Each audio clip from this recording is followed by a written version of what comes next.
But what's exciting about Annalisa was that she was going into a man's world. She knew that her estate was valuable because of the coal, and she wasn't going to give it away. She was going to make money out of it. And it's just something women didn't do. So obviously that's going to be a good storyline, that she does run rings around people. She is three thoughts of everyone else, including Jeremiah Orton. What was hard about extrapolating a story about the coal from the journals, which I did in the end, it's a consistent story that goes across the whole series. In the journal, she gives you a lot of information, like all that. That is pretty much direct from the journal, that speech. I didn't have to invent a lot. But the problem is she tells you so much and not quite enough, because she knows most of it herself.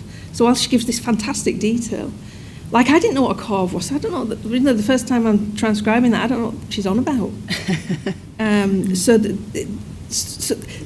And again, because it's a journal, it's not a novel. It's not a story. It's not got a beginning, a middle and an end. So the coal references in the journal don't have a beginning, a middle and an end. It's just an ongoing record of what she's done that day and what she said. So I had to construct a story from not quite enough information.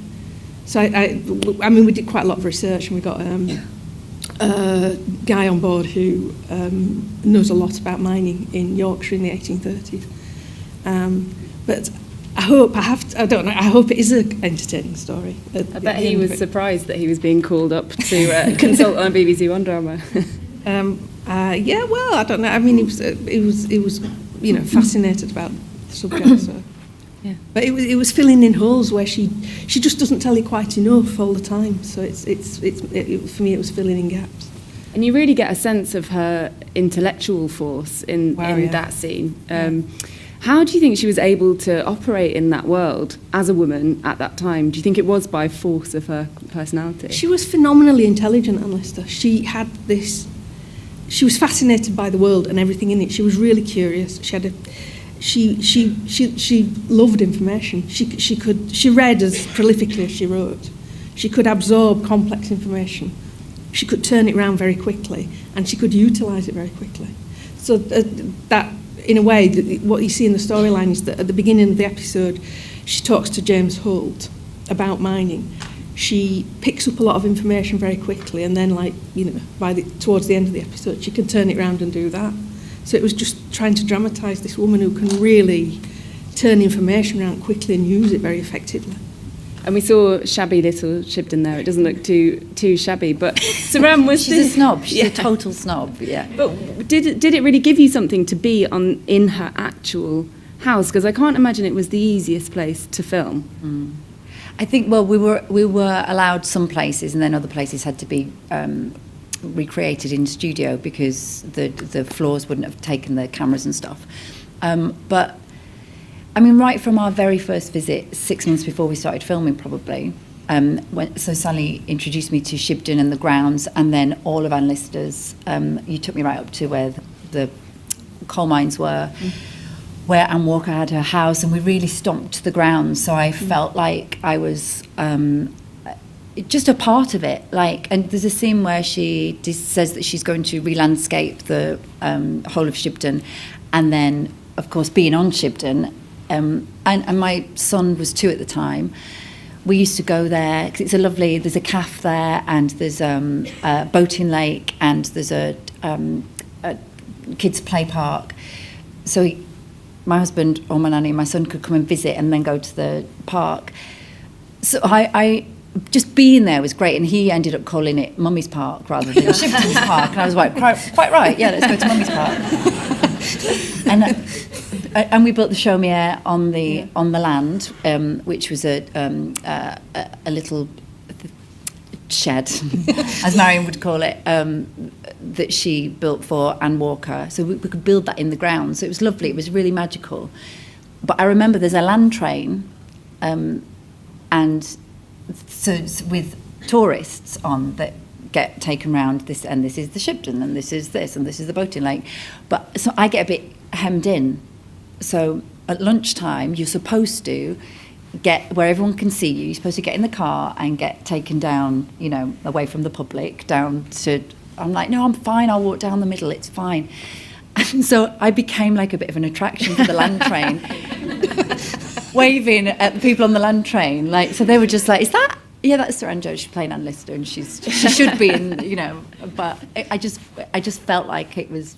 I'd go straight down. I'm getting my lunch. Hope you got an extra fee for that. No, I've probably got an extra sausage or something like that on my lunch. Sally, how did you get permission to film at Shibden Hall? Because it's the first time, isn't it, that they've let it be used? Yeah, I think they've got the people who run Shibden now are very can-do. They're very, just very user-friendly and very, they were very excited about the project. I think in the past, people haven't been quite as open and excited about it, but they are now, and I think they realised it. Hopefully it will be good for them. Yeah. So they were great. They were very supportive, and they made everything available to us. So we did film. I think we had two. The only bits we couldn't film at Shibden were in Anne's bedroom and in Anne's office, just because the fabric of the building upstairs is so delicate.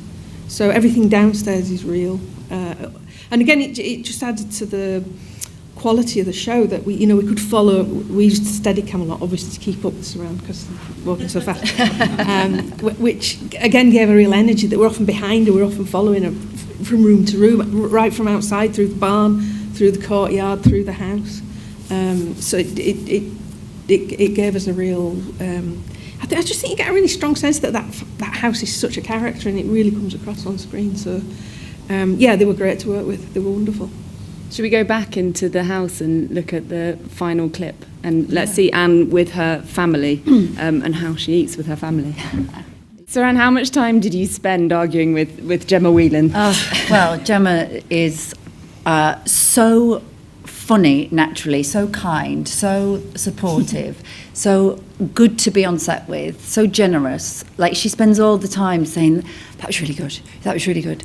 Like, she's just a joy to be around. So I think because we got on so well, and I have a little one, she has a little one as well, so we just bonded, and you can then be as horrible to each other as you like because you've got a nice friendship. And but how much time we spent around that table was more to the point. So all our family, so universally, everyone can see that's, you can relate to your own family sat around it on a Sunday or whatever, and or at Christmas, whether you love or hate them, which is what Sally does amazingly. She kind of roots us in this really dysfunctional family, and but the thing is, Sally always wanted the authenticity of us talking over each other and passing things and dropping things out of our mouths. And so once you've got that set, you then have to repeat it a million times.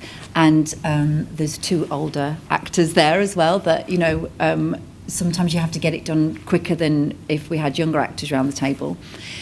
So it was quite a challenge, but always fun. Mm-hmm. I mean, it could be a nightmare at times because of the amount of times you have to go around the thing, but really on the whole I like those days. They were just fun days. She was great to work with Gemma.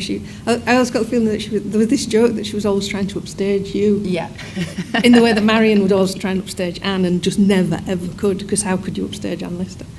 And she started doing these looks to camera, Gemma, and we ended up using them because originally it was just Anne Lister who was meant to talk to camera, and it is.